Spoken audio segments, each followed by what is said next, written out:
இன்றைக்கி அரிசி புட்டு செய்ய போகிறோம். அதுக்கு வந்து 1 டம்ளர் இடியாப்ப மாவு வச்சுருக்கோம். அதை வந்து எப்படி பெசறதுன்னு காமிக்கிறோம்.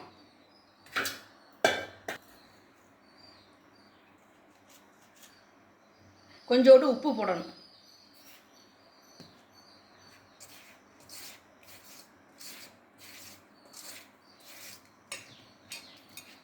லேசாக தண்ணி தெளித்து பெசறணும்.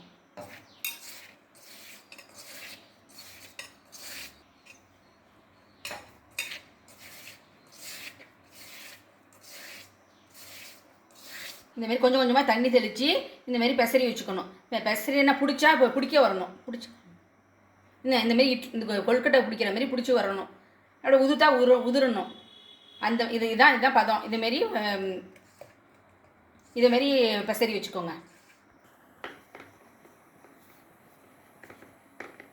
இந்தமாரி துணியில் கொட்டி இந்தமாரி நல்லா அமுக்கி மூட்டை மாரி கட்டி மூட்டை மாரி ஒரு குழி குழியாக வச்சுக்கணும். நல்லா உள்ளரையும் வேகும். குழி குழியாக இந்தமாரி வச்சு இப்படி மூடி இட்லி பானையில் தூக்கி வேக வச்சிடணும்.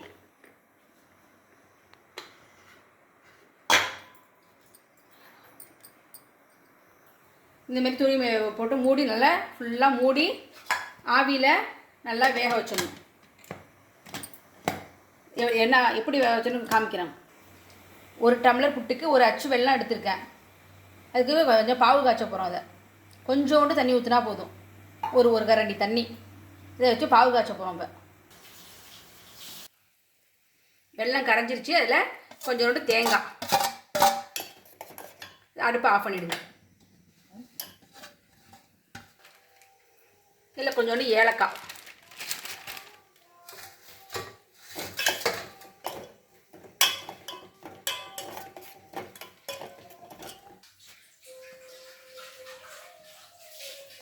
நெய் கொஞ்சோண்டு. புட்டில் முந்திரியை வறுத்து போட்டால் நல்லாயிருக்கும். அதனால் கொஞ்சம் நெய் வச்சுருக்கேன். அதில் கொஞ்சம் சின்ன சின்னதாக முந்திரியை உடச்சி வச்சுருக்கேன். அதை நல்லா செவக்க வறுத்து வச்சுருக்கணும்.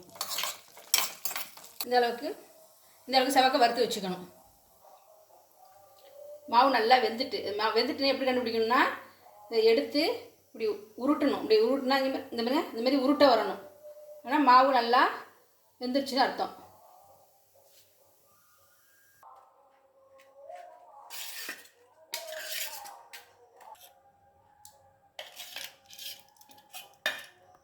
இந்த வெள்ளத்தை பாவு காய்ச்சி வச்சுருந்தோம்ல, அதை தேங்காய் ஏலக்காய்லாம் போட்டு அதை போட்டு நல்லா கிண்டணும்.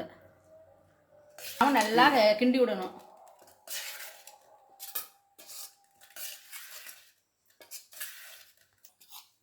இதில் வறுத்து வச்சுருக்கிற முந்திரி,